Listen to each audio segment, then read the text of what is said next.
Bonjour. Si vous avez bien compris les cours sur les logarithmes et l'exponentielle, le logarithme népérien va vous paraître très facile. En effet, le logarithme népérien étant un logarithme, il possède toutes les propriétés des logarithmes. Sa spécificité étant sa relation privilégiée avec l'exponentielle. Le découpage du cours sur le logarithme népérien est très simple à retenir puisque c'est exactement le même que dans le chapitre sur l'exponentielle. Nous verrons d'abord les propriétés calculatoires, puis les propriétés visibles sur la courbe. Évidemment, nous aurons appris préalablement à tracer la courbe, et puis nous verrons ces formules de dérivée. Le logarithme népérien étant un logarithme, c'est un extracteur de puissance. Sa spécificité est d'être un extracteur de puissance de e, et donc ln de e de x égale x. On a aussi exponentielle de ln de x qui est égale à x. Autrement dit, exponentielle et ln sont ce qu'on appelle des fonctions réciproques, ce qui signifie que quand on en applique une puis l'autre sur x, on retombe sur x.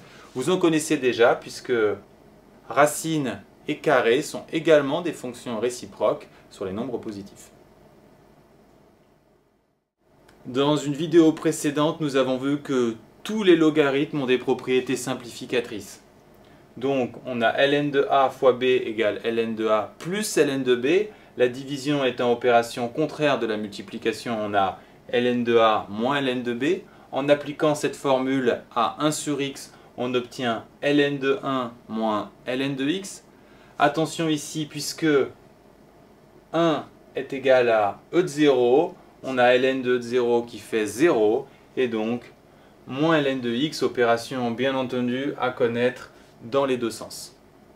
En appliquant la formule des produits à x carré, on obtient ln de x fois x, et donc 2 ln de x à connaître encore une fois dans les deux sens.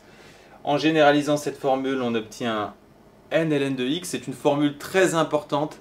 Il faut savoir que quand on veut faire tomber entre guillemets une puissance, il faut toujours utiliser un logarithme. On obtient ainsi n ln de x, formule essentielle.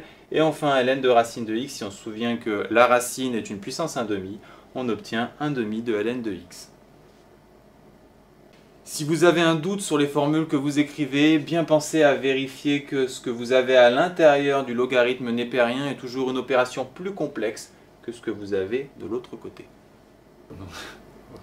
Nous allons maintenant examiner les propriétés graphiques du logarithme népérien et pour cela, voir comment tracer la courbe. Alors la clé pour tracer la courbe d'un logarithme népérien consiste à placer les puissances de e en abscisse. E de 0 fait 1, il faut s'en souvenir. E de 1 fait environ 2,71. E de 2, nous considérons qu'il fait à peu près 8. Et enfin, E de moins 1 qui vaut environ 1/3 pour un tracé rapide. Les images alors deviennent très simples puisque, rappelons-nous, le logarithme est un extracteur de puissance de e. Les 4 résultats, les 4 images sont simples et on obtient ainsi l'allure de la courbe logarithmique.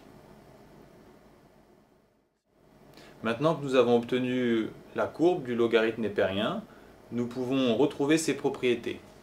Tout d'abord, le logarithme est défini uniquement sur les nombres positifs. Donc, il faudra faire très attention à l'existence des logarithmes. Il est défini donc sur 0 exclu plus l'infini. Sur cet intervalle, le logarithme est croissant, ce qui va nous donner 3 équivalences qui nous serviront dans les équations ou inéquations mettant en jeu exponentielle ou logarithme. Nous le verrons dans les exercices. D'autre part, le logarithme est positif sur 1 plus l'infini. On voit qu'il est positif à partir de e de 0 et négatif avant, entre 0 et 1. Cela sera essentiel pour les études de signes.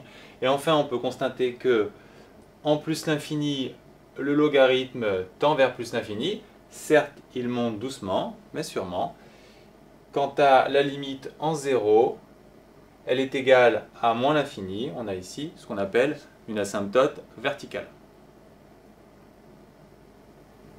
Enfin, la dérivée du logarithme est 1 sur x. Prenons un exemple, la dérivée en 10 vaut 1/10, ce qui signifie que la pente sera faible, et plus les nombres seront grands, plus la pente sera faible, et néanmoins le logarithme tend vers plus l'infini.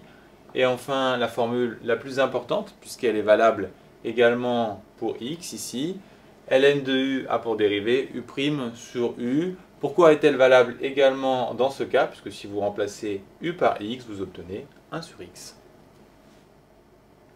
En résumé, 3 points essentiels à retenir: les propriétés calculatoires du logarithme, les propriétés associées à la courbe, évidemment il faut savoir également tracer cette courbe, et enfin les deux formules de dérivée.